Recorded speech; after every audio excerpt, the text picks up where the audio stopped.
Hi, I'm Stewart Spinks and welcome to episode 327 of my podcast, Beekeeping Short and Sweet.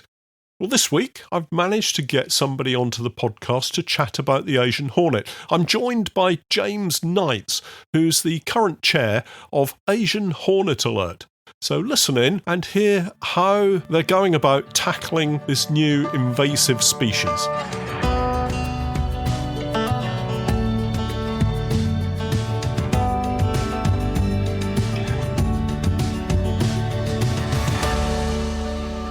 Beekeeping Short and Sweet, a beekeeping podcast for the inquisitive beekeeper with a short attention span. A beekeeper, in fact, just like me. Hi everyone, welcome back to the podcast. It's bloomin' cold. We've had -4 degrees daytime temperatures. It's been really cold this week, but the temperatures are going to break. So we're going to have some milder weather, but rain yet again over the weekend. So that's going to just mean that I can't get out onto the bees yet again, although I do still need to have a little bit of a gentle reintroduction after my little hospital trip. So it's not all bad. And you can probably tell I've picked up a cold as well. So I've been fairly busy, although I shouldn't have been this week. Had a chat with Chelmsford beekeepers who were absolutely fantastic. And if any of you are listening, thank you so much for inviting me along to your annual dinner. It was a fantastic evening. I finally got home just before 1 a.m, actually, and I think I'm catching up even now. So it's Friday morning. I'm on Zoom at the moment, and I have a guest with me. And that guest is James Knights, who is current chair of Dartford Beekeepers. And the reason that James is with me is that he's also chair of Asian Hornet Alert.org.uk. And it's the Asian Hornet thing that we really want to have a conversation about today. So, James, you're very welcome. Thanks for joining me. Thank you, Stuart. And I enjoyed the meal at Chelmsford as well, which is obviously where I got to have a brief chat with you, and we followed up with this morning.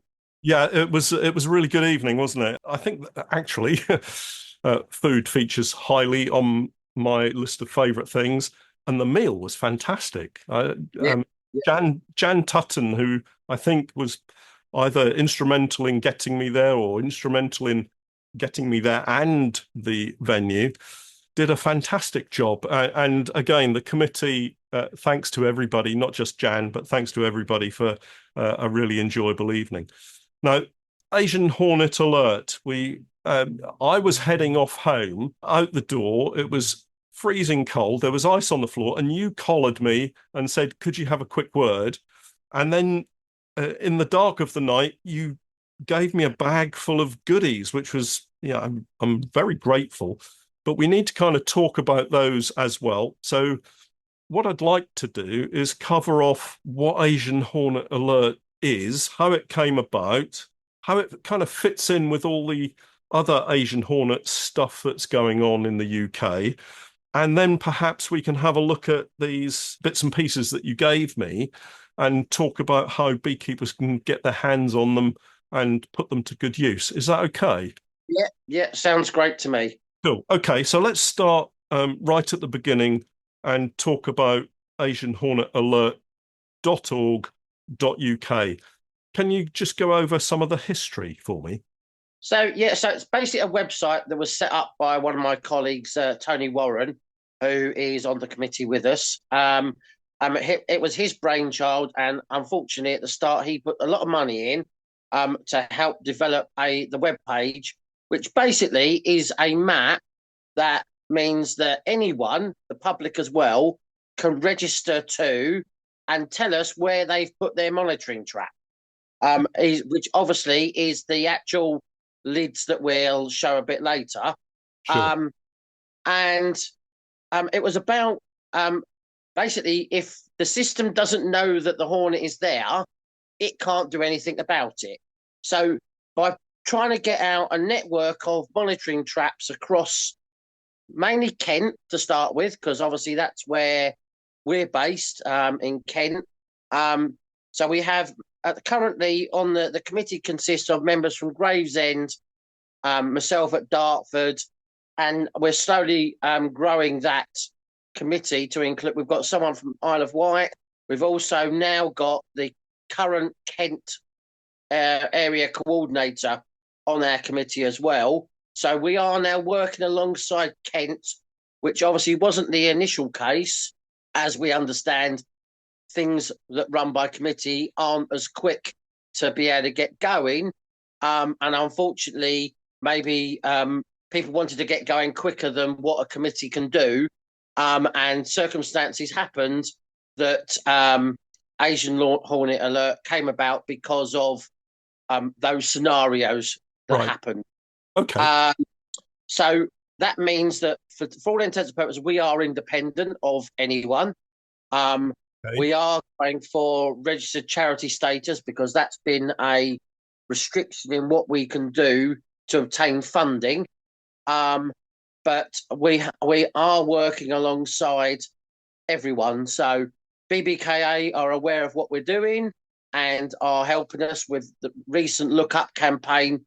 Was one of my colleagues' ideas, which luckily Kirsten at BBKA has been able to take on and go up with.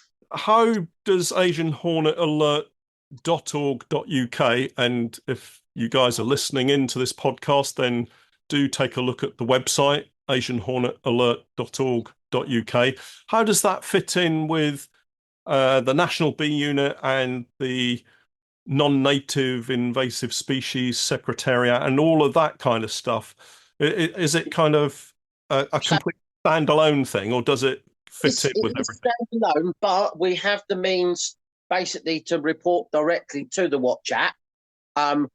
When we are putting anything of our stuff out, we direct everyone to the Watch app as well. Not just to us. Obviously, for us, by having a sighting on our map allows people to see what's going on, same as individuals can see where their traps are and where everyone else's traps are. Okay.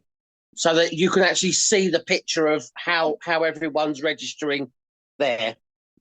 We've probably given out somewhere in the region of about 8,000 traps. Wow. But we really... not everyone's taken up the opportunity to register them on the website.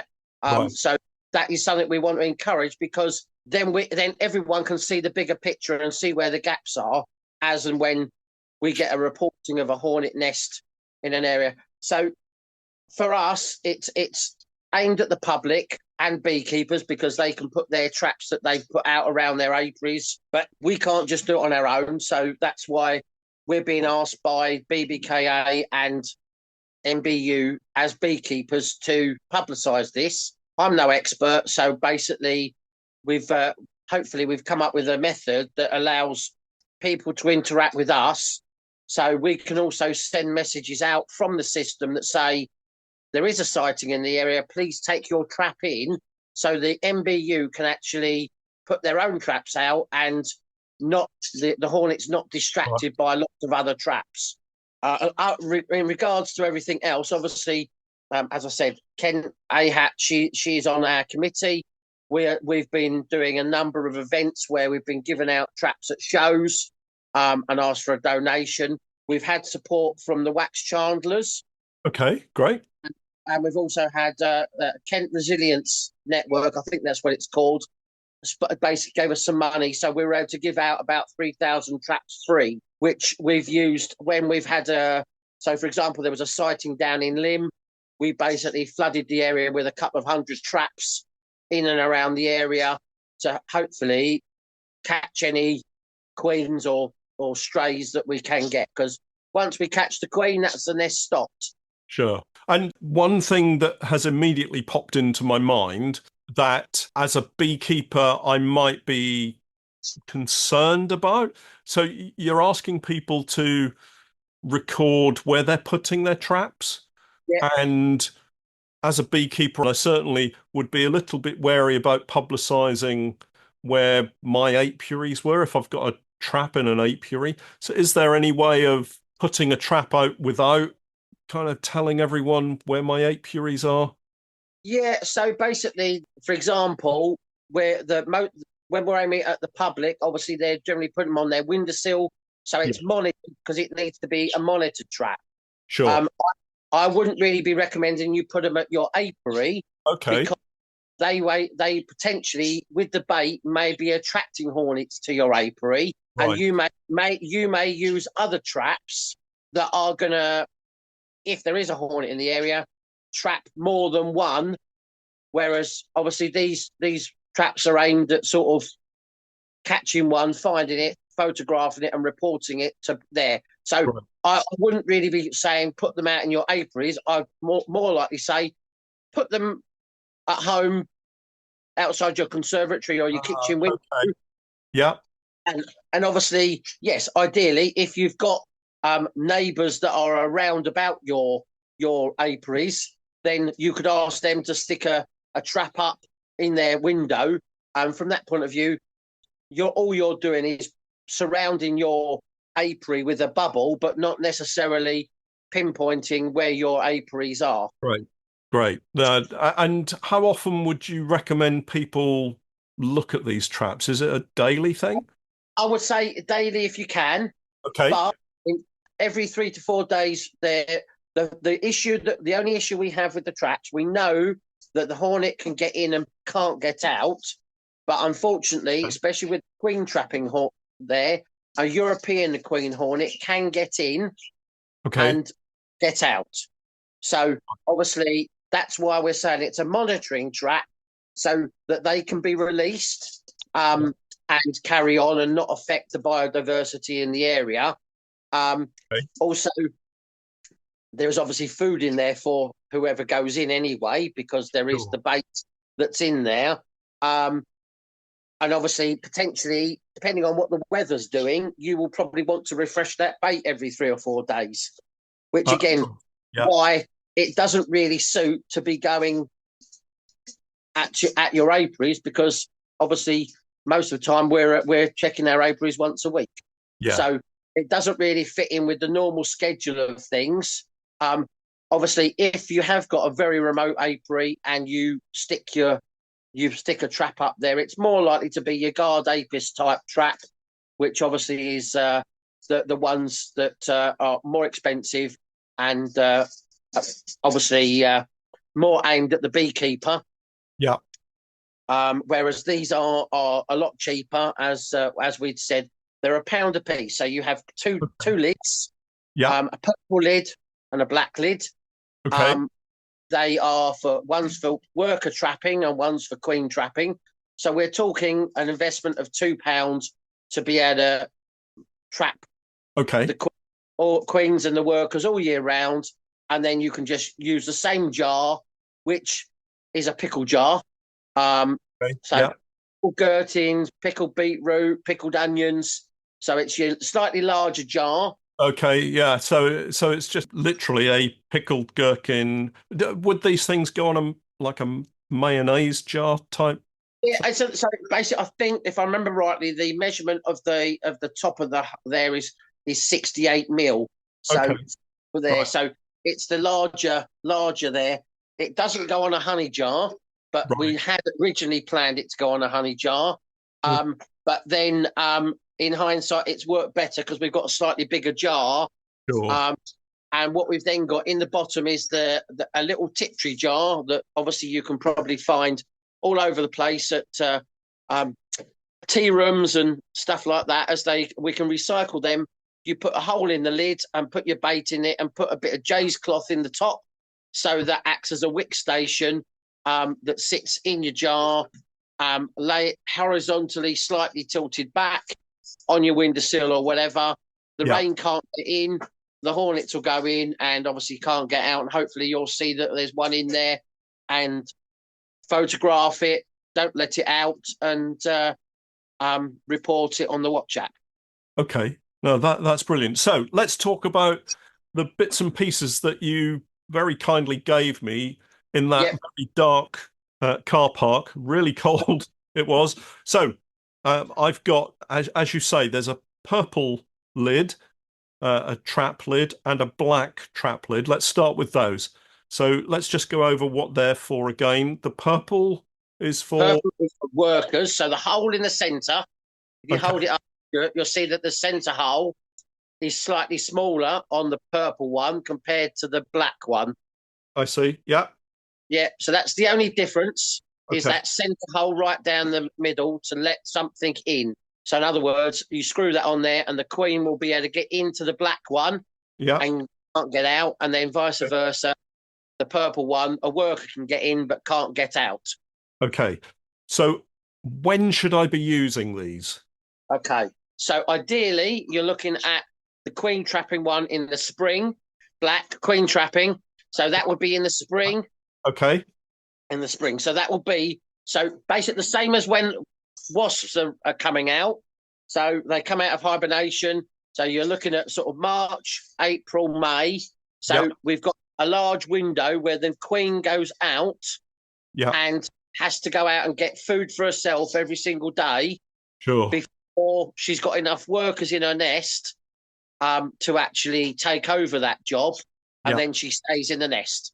Right. So at the point that we then get to a stage where the queen is no longer coming out of there, then we transfer to the purple one, which that goes then all the way through until about August, September time. Okay. Yeah.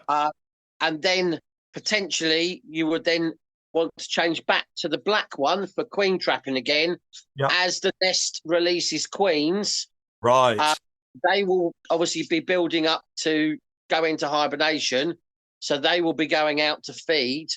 They will obviously generally, once they've actually gone into hibernation, they will hibernate approximately within 200 meters of their original nest. Okay. Which is then really important that obviously, as we've got going on at the moment, look up campaign to know where the nest is now is really useful, because in the spring we can then put loads of traps around that area and catch any hornets that come out of hibernation and hopefully go into our traps to feed rather than missing them. And then as they get stronger, they will then fly up to 70 kilometers from their original nest, which is where we then get the disbursement of nests very quickly, building up numbers in much broader areas, which is what we're concerned about. Okay. So we've got our 2 screw top trap lids, which look great. And you've explained that really well for me. I understand exactly how to use those now.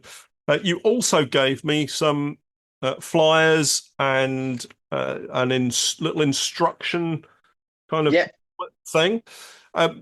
Do these kind of come as a kit? Where do I get them from? So basically, what I've done for my club, we got some funding from Kent.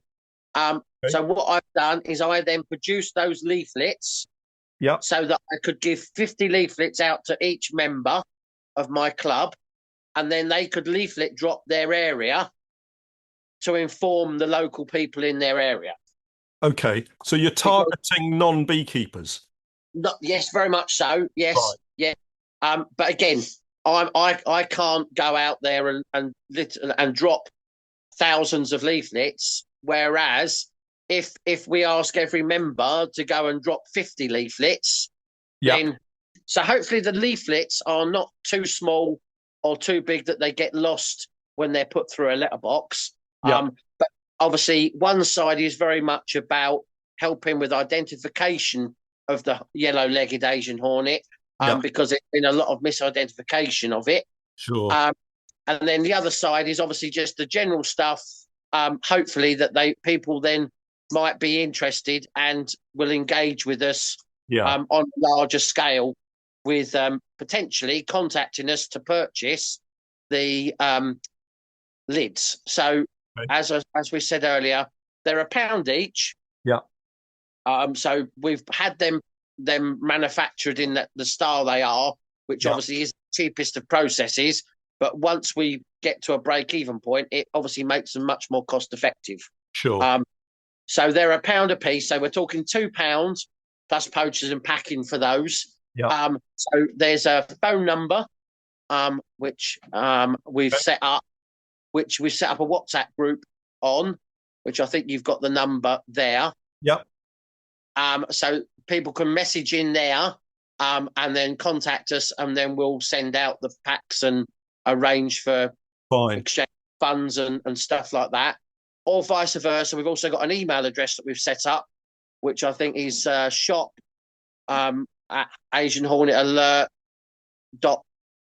I think it's a Gmail address, I think, on the end. Do you want to confirm that with me, and I'll add it's on the email I sent to you earlier, Stuart. Okay, I'll put it in the podcast notes so that people can get in. There is a telephone number on the leaflet. Yes. So what we've done is that telephone number is probably the WhatsApp number as well. So that's been set up centrally. So if you were to come across a nest, or a hornet, and you weren't sure, you could ring that number, and someone would be able to talk you through what you needed to do and how you would do it. Okay. There are a number of people that man that line. It's just a mobile number. Right. So hopefully we don't get too inundated, but we will do our best to obviously facilitate that. So what we'll do, just to avoid any confusion on the podcast, once we've finished, I'll get all of the email addresses and telephone numbers from you so that we can confirm that they're the right ones, and I'll put them in the podcast notes so that people can pick them up from there should they want to get in touch. So just finally, before we draw this to a conclusion, I'm based in Norfolk. Yep. And there are going to be beekeepers out there who maybe, just as devil's advocate, are going to say, well, we haven't got any Asian hornets here, so I don't really need to worry, and I don't really need a trap. What would you say to beekeepers who have got that kind of process going on in their minds? So unfortunately, until you actually see one, you don't know if it's there or not. So from that point of view, we know that there has been reports in Hull, Felixstowe in the past, Southampton. So we know that some of the stuff is coming in on transport routes, on ferries, lorries, caravans, you name it. If it's being moved through Europe, it only takes a queen hitchhiker at the right time of the year to take a ride and then drop off at any point en route. So I would say, yes, there might be a scenario where you're putting a trap out for no reason, but I would say the reason is to prove that you haven't got anything rather than proving that you have got something. If you know it's there, you can deal with it. If you don't know it's there, then the likelihood, unfortunately, the first time you might know it's there is you've lost your hive. And if you're a beekeeper, like the majority of people are, you might only have 2 hives in your 3, and a hornet will take out the 2 hives very quickly. Whereas if someone like yourself has got 20 hives in an apiary, you might find that all 20 hives are predated on, but you haven't lost your hives because they've just been grazing across all 20 hives rather than just taking out the 1 or 2. Sure.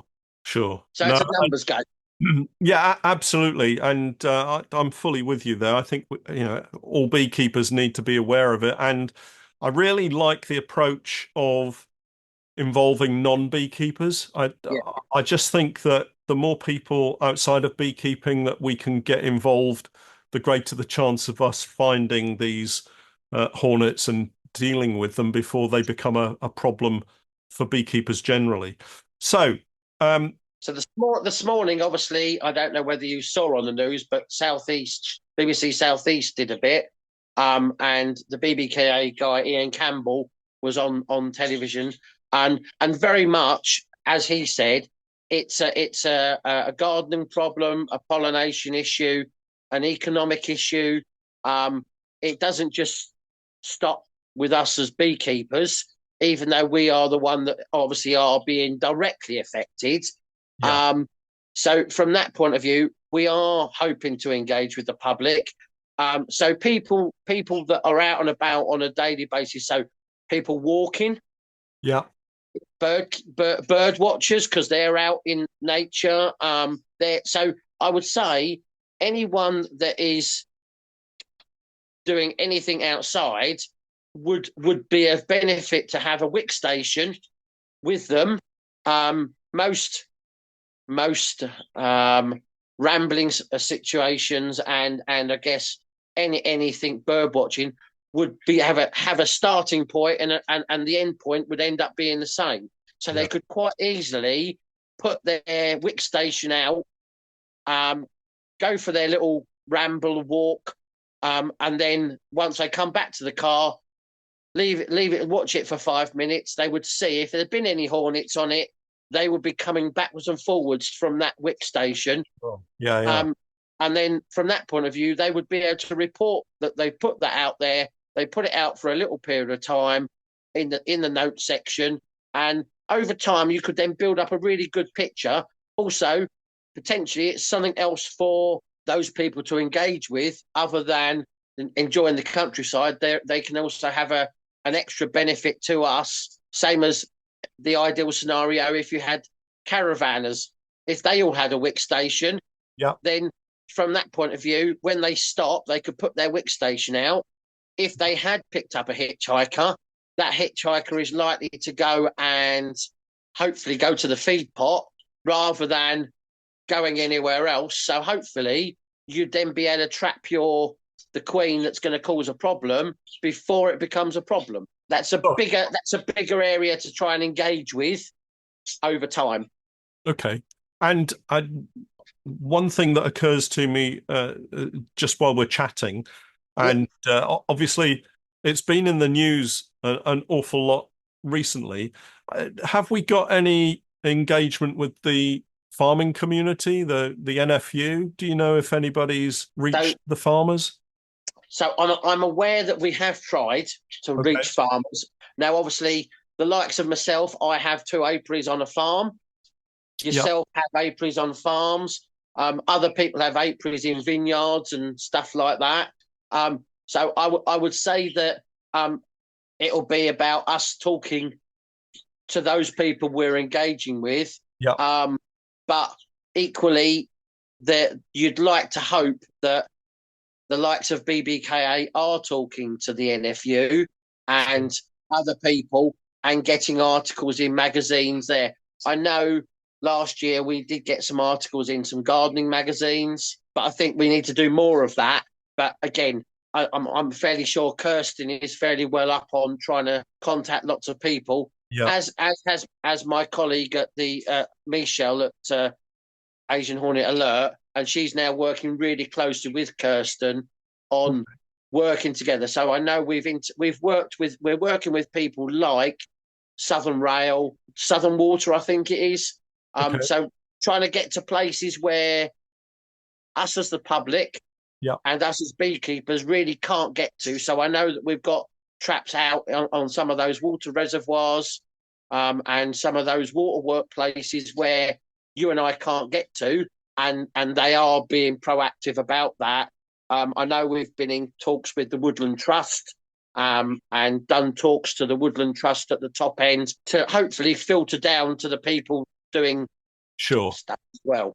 No, absolutely. It's been fantastic to talk about this project. It's hugely important to us beekeepers, but actually it's probably as important to everybody else out there, as you say, for all the various reasons that we've discussed.